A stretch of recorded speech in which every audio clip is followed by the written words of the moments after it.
नमस्ते, मी कल्पना. आजी नातीच्या किचनमध्ये तुम्हा सर्वांचं स्वागत आणि मनापासून शुभेच्छा. आता नवरात्र चालू आहे, तर नवरात्रासाठी जी भाजी करतात राजगिऱ्याची, ती राजगिऱ्याची भाजी कशी करतात ते मी दाखवणार आहे. त्यासाठी मी ही राजगिऱ्याची भाजी धुवून स्वच्छ अशी ठेवलेली आहे. एक गड्डी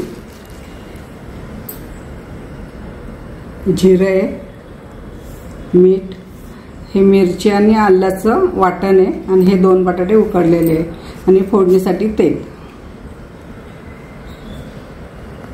चला आता आपण राजगिऱ्याची भाजी कशी करायची ते बघूया. कढई ठेवली, त्याच्यात एक मोठा चमचा तेल टाकले आपण. तेल गरम झालं की आपण त्यात जिरं टाकणार आहे. आता जिरं टाकून घेऊ ह्याच्यामध्ये आपण.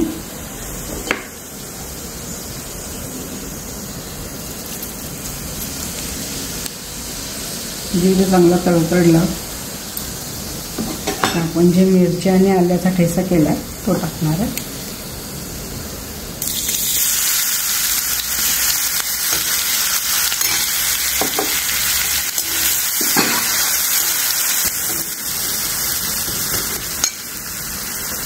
हिरवी मिरची अशी छान असं तेलामध्ये परतून घ्यायची, कारण ती भाजत नाही म्हणून छान अशी खरपूस तेलात मिरची परतून घ्यायची.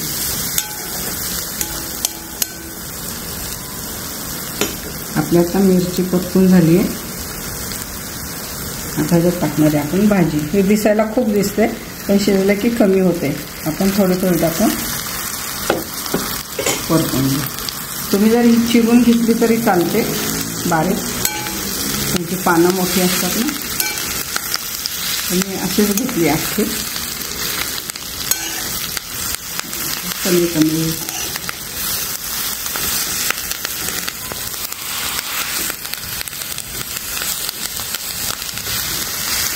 लगेच बारीक होते. म्हणजे शिजले की सगळं आपण त्यामध्ये टाकून घेऊ.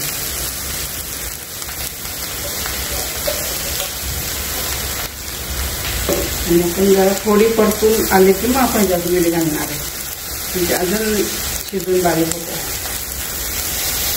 पण आता टाकले की त्याचं पाणी सुटतं.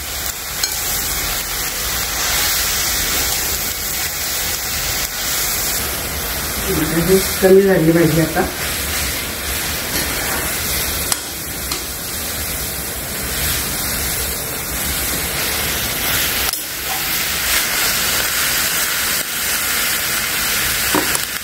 आता आपण मीठ टाकणार आहे.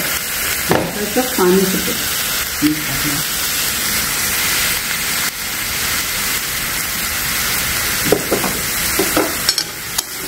ह्या भाजीला वेळ नाही लागत, लगेच शिजते राजगिऱ्याची भाजी.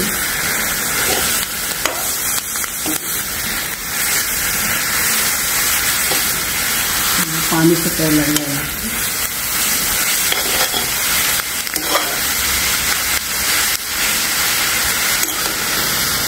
आपण जे उकडून घेतलेला बटाटा आहे त्याच्यात घालणार आपण. आणि केला तरी चांगला आहे.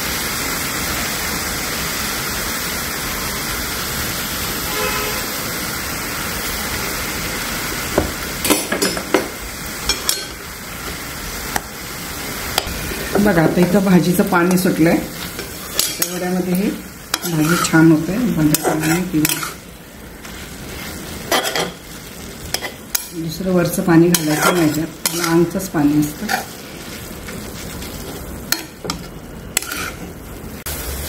बघा ही राजगिऱ्याची भाजी किती छान झाली आहे. खमंग स्वाद दरवळतो ह्या भाजीचा. या पद्धतीने तुम्ही उपासाला ही भाजी करून बघा, छान लागते.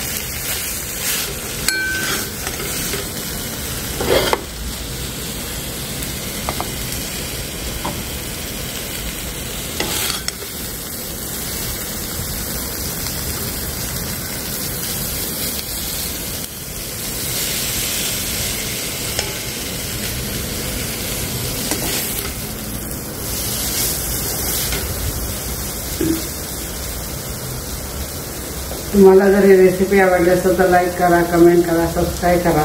पुन्हा भेटूया अशाच पारंपरिक पदार्थाबरोबर. तोपर्यंत संत तुकाराम महाराज म्हणतात, मन करा रे प्रसन्न सर्व सिद्धीचे करा.